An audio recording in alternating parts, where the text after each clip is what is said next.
sakit ibu jari. Ibu jari tangan ni sakit. Banyak kerja bulan puasa, masak dan sebagainya. Sakit. Sini semua ni sakit. Dia ada senaman. Satu senaman yang mudah. Tak perlu makan apa-apa, tak perlu sapu apa-apa. Asalkan kita buat saja, insya-Allah dia baik.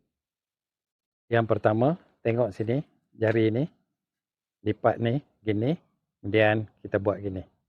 Tarik. Tarik. Tarik. Kemudian kita pusing, ikut jam. Lawan jam.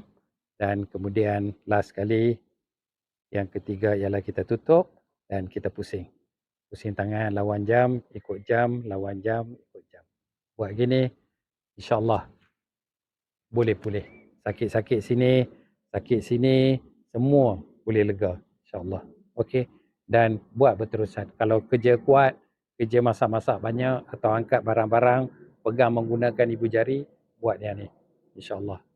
Wallahi astalabi.